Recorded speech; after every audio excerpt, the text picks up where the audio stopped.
ती सावित्रीबाई फुले यांची आज 194वी जयंती आहे। साताऱ्यातील नायगावात त्यांचा जन्म झाला होता। जयंतीनिमित्त त्यांच्या घराची वास्तू सजवण्यात आली। सावित्रीबाई फुलेंचं घर कसं आहे याचा आढावा घेतलाय आमच्या प्रतिनिधी संतोष नलावडेंनी। पाहूयात।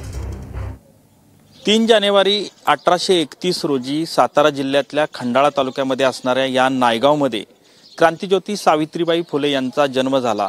तेच हे जन्म ठिकाण आहे। या ठिकाणी आपण पाहिलं तर त्यांचं हे स्मारक आहे।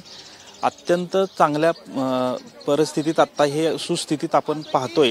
या ठिकाणी खरं तर छगन भुजबळ यांच्या पुढाकारातून हे झालेलं स्मारक आहे। पाहिलं तर पूर्णपणे आता या ठिकाणी पाहिलं तर या मातीच्या पूर्णपणे या भिंती आहेत।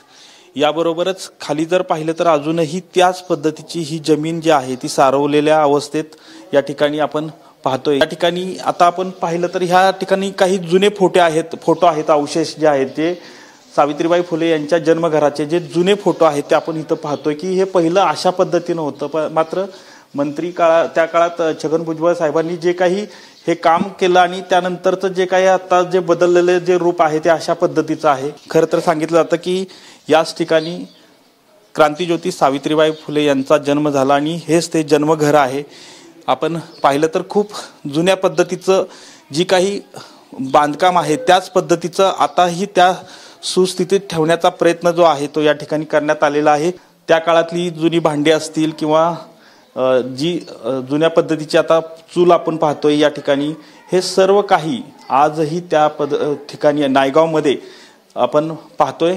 खरं तर जे काही जुन्या पद्धतीचं जे काही ठेवता येईल तेवढं अवशेष जे काय आहे ते चांगल्या पद्धतीने या ठिकाणी ठेवण्याचा प्रयत्न जो आहे तो आता या ठिकाणी करण्यात आलेला आहे।